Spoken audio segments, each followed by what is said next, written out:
Hello, this is the third video which I'm making about notes I took from my parenting and family um, class. So we are at the section of being a good speaker and a thing called I statements. So this is a message or a comment that describes in an unjudgmental way your opinion or situation or problems or even wrong behaviors. So an example is I got worried when I get worried when I don't see you after your activities are done. That's one example of an I statement. Obviously, it's in the first person and starts with I.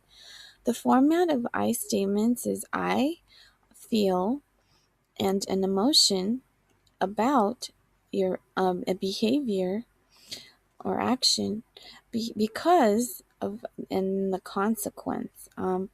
So, for example, I'm happy that you behaved, or about the fact that you behaved good and was successful. So, these are the emotions given. For example, happy, sad, scared, or worried, and you fill in the blanks. So, if those are your emotions, you say about what and why. Sad. I'm sad because you were gone when I needed you, or that because I missed you. And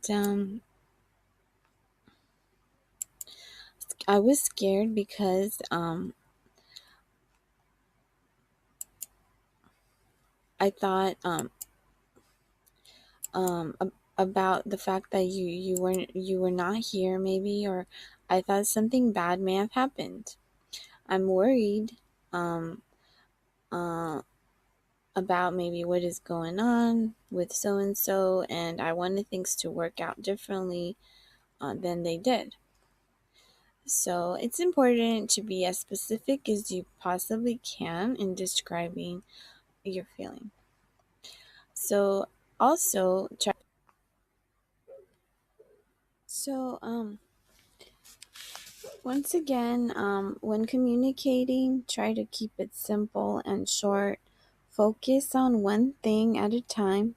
Be specific and positive in your comments. Wait for a response, a reply, or a question, and um, when speaking, try to sense whether the other person is interested. Being a good listener is to practice active listening, to look at the other person as much as possible, to be attentive. You should want to hear what the other person has to say. Show that you understand by nodding or looking interested and replying. Ask questions if you don't understand or want more information. Repeat in your own words what was said. Make sure you understood or interpreted correctly. Um, don't give advice unless asked. Um, Respect the other's point of view, even if you do not necessarily agree for yourself. So those go together. Um, so being a good speaker and a good listener is part of this communication. That is good. Items that hinder or block or prevent good communication. Um, these can be long, distracted statements, putting down the other, not thinking through the statements, and shallow or negative comments, etc. So I made a chart. There's 12 points that um, can be possible roadblocks to smooth, clear, and successful communication. So the chart, I split it in two. So the first six, it's here, and the second six will do. So the first is blaming. It is important not to point fingers, but take responsibility appropriately for what each person may or may not have done, on purpose or by accident. Sometimes it is better to work on and fix problems as a team, to make goals and try to reach them together rather than fighting. If the causes of problems are not known or understood correctly, most mistakes are not made on purpose. Getting angry or blaming in a harsh way is not a solution. So, 2, changing the subject. When working toward finding solutions, it is better to be focused on the topic at hand, rather than ignoring the important item to be discussed and being distracted or digressing away to an unimportant or unrelated matter, possibly forgetting the main issue, or by straying from the matter, possibly veering into unfamiliar territory or making the matter worse by not delving into the important issue to solve the problem at hand. Therefore, the communication that should occur is being hindered by being distracted.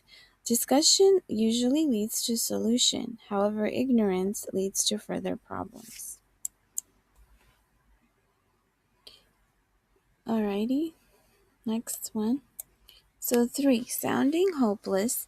If a problem needs to be solved, not paying heed to it is not a good solution.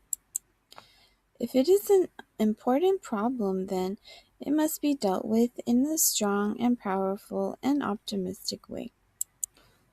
Negativity does not solve problems or lead to progress or improvement. It is better to grasp onto issues, think them through, fix them in the best way possible. The more effort you put into solving an issue, the better the outcome will be. Cutoffs. 4, unwillingness to speak or to listen. When dealing with issues to be dealt with or solved, um, interruptions will hinder communication and worsen the issues.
Being attentive, open, focusing on issues leads to a path of solution, possibly an upgrade, instead of being in a rut.